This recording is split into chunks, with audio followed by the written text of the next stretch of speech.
Of Trump saying that one side of the Israeli-Palestinian conflict doesn't want a deal.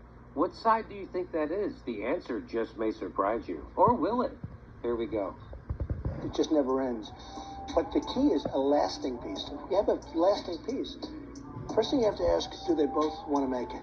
I have a real question as to whether or not both sides wants to make it. I have a real question as to one side in particular, whether or not they want to make it.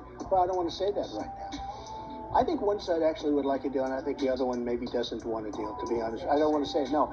Look, we show our cards too much in the good. I wrote The Art of the Deal. We show our cards too much. So if I get into that, I don't want to say this and that, and then they'll come and they'll say, well, Trump is biased one way or the other. I think there's a chance that you could probably make a deal if you had a real deal maker, if you had somebody that knew what he or she was doing.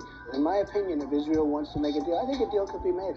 I think a lot is going to have to do with Israel, and look, it's going to have to do with both sides, but a lot will have to do with Israel and whether or not Israel wants to make the deal.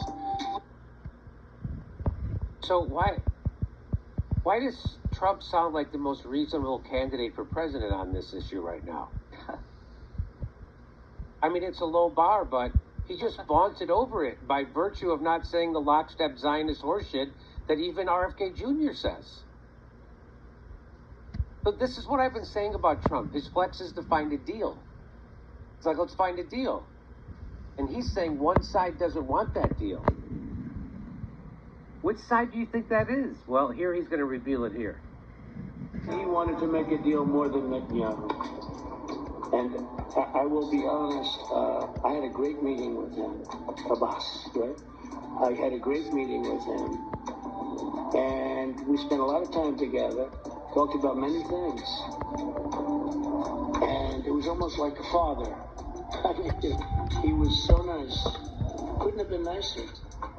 And after meeting with Bibi for 3 minutes, I looked at him and said, you don't want to make a deal, do you? And he said, well, and the fact is, I don't think Bibi ever wanted to make a deal. Why? I thought the Palestinians were impossible, and the Israelis would do anything to make peace and a deal. I found that not to be true. Whoa. Whoa. So, I know Trump is rah-rah Israel on the campaign trail. I think it's to get all the money from Sheldon Adelson into his campaign coffers, because it looked like he wants to make a deal.